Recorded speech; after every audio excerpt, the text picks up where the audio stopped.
क्या होता है जब आप सब कुछ ईश्वर पर छोड़ देते हैं? श्री कृष्ण महाभारत के महायुद्ध के मैदान में खड़े होकर अर्जुन से कहते हैं, कर्मण्येवाधिकारस्ते मा फलेषु कदाचन। यानी कर्म करने का अधिकार तुम्हारा है, फल की चिंता करने का नहीं। ये एक ऐसा सूत्र है जिसने युगों से मानव मन को शांति और प्रेरणा दी है। लेकिन कई बार हम इस श्लोक का गलत अर्थ निकाल लेते हैं। हम सोचते हैं कि जब सब कुछ ईश्वर ही करता है, जब परिणाम पहले से ही तय है, तो हम मेहनत क्यों करें? क्यों इस संघर्ष भरी दुनिया में पसीना बहाएं? यह सोच हमें आलस्य की ओर गिरा देती है।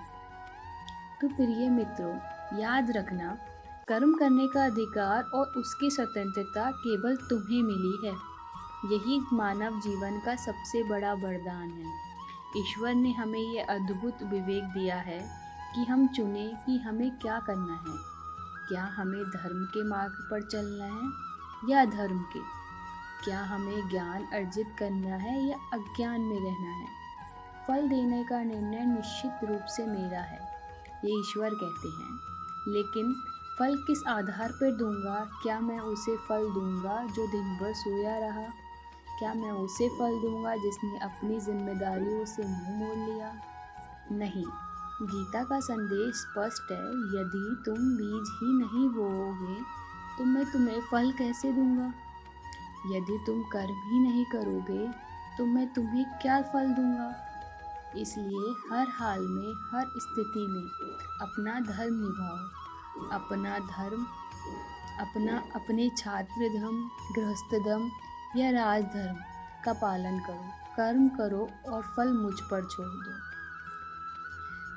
फल की आसक्ति ही हमें बांधती है। जब हम सोचते हैं कि यह काम इसलिए कर रहे हैं क्योंकि यह सुख मिलेगा, तो असफलता हमें तोड़ देती है। लेकिन जो व्यक्ति निस्वार्थ भाव से कर्म करता है, केवल कर्तव्य समझकर, प्रेम से, बिना किसी व्यक्तिगत लाभ की इच्छा के, उसे सबसे उत्तम फल मिलता है। वह फल केवल भौतिक सफलता नहीं होता, वह होता है मानसिक शांति, आत्मा की शुद्धि और जीवन के प्रति एक गहरी संतुष्टि। जब आप फल को ईश्वर पर छोड़ देते हैं तो आप चिंता से मुक्त हो जाते हैं। आप अपना 100% प्रयास केवल अपने काम में लगा पाते हैं, और जब प्रयास सच्चा होता है तो उसका परिणाम हमेशा शुभ ही होता है। कर्म करो, फल की इच्छा मत करो।